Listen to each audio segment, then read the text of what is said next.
Iconic folk singer Joni Mitchell remains in hospital today after being found unconscious in her Los Angeles home.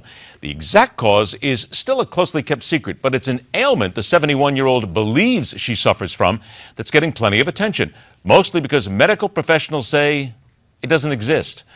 Back to the business of medicine. More. Let's welcome the Newsmax deputy health editor and co-author of the Da Vinci Baby Boomer Survival Guide. Nick Tate joins us again in the studio. Good to see you, my friend, as always. Good to be here. Yes, sir. I had heard about this before, but then I saw some of the studies on this. It's called Morgellins Disease, I correct? That's right. Morgellons? That's right. And what I found was they think that there's actually fibers that rise from the pores of their body. That's right. Well, this is what the sufferers believe. This condition is a real head scratcher. CDC investigated this a couple years ago. They found about 115 people who said that they had it, and in addition to these fibers coming from the skin, sufferers say they have fatigue, they have skin lesions, they have this pins and needles sensation in their skin.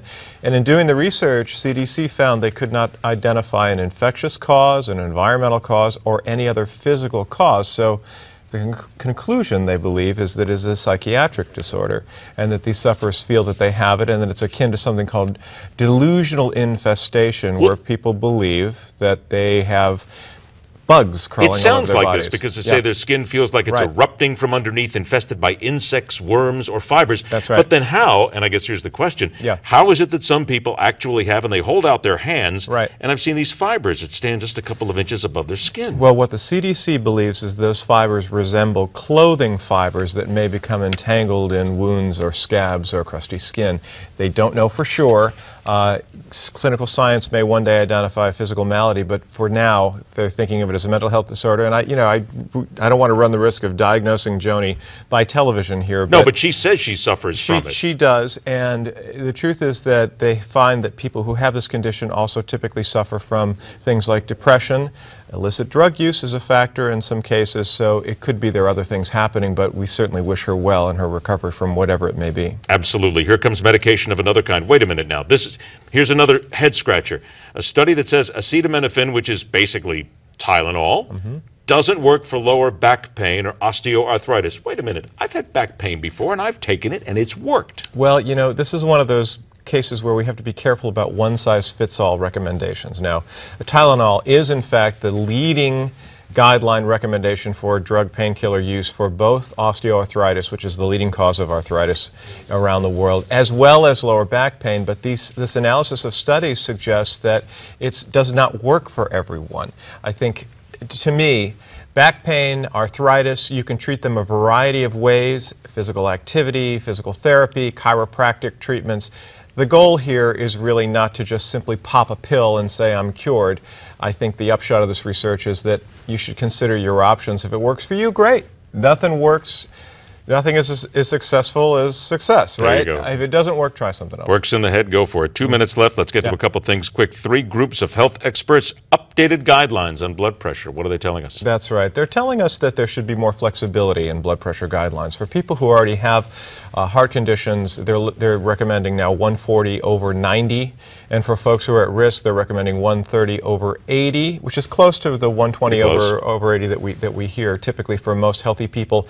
But because of what they're learning about the flexibility, what they're learning about the variability, flexible guidelines are really an important thing. If you're, for instance, an older person, having too low blood pressure may in fact cause you problems, so you need to kind of moderate those things. So again, work with your doctor to figure out what the best solution is. I should point out that blood pressure deaths are on the rise in this country. They've grown by about 23% in the last decade or two, and they of course contribute to heart disease, the #1 killer in this country. That's why these guidelines are important. 45 seconds. We were told a while back that vitamins don't do much. Now we're told that fish oil doesn't do much. What's going on here? Well, this is one I would say go slow here. There's new research that suggests that studies in the last 10 years find that fish oil has been overrated in terms of its benefits in preventing heart disease, but there are decades of studies that show fish oil is beneficial. In numerous countries, That's right. The Mediterranean diet, in Greenland, people have a lower cardiovascular risk, consume a high amount of fish. In Asia, in Japan. So you know, there really is no downside to getting more fish oil and omega-3s into your diet, whether you're taking a supplement or eating more fish.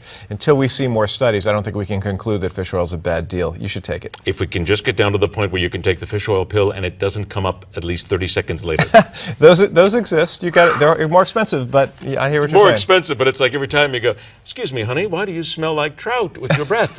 It's okay. Everything's fine. Don't sweat. I'm really healthy. Buy the burp-free. Good seeing you again, my friend. You too. Okay. Always stop by. Thanks so much. My Don't pleasure. forget the Da Vinci Baby Boomer Survival Guide. Pick it up at babyboomers711.com. All right, from Indiana to Iran and everything in between. Michael Brown from K-House 630 in Colorado joins us. We'll take you around the water cooler next on Midpoint.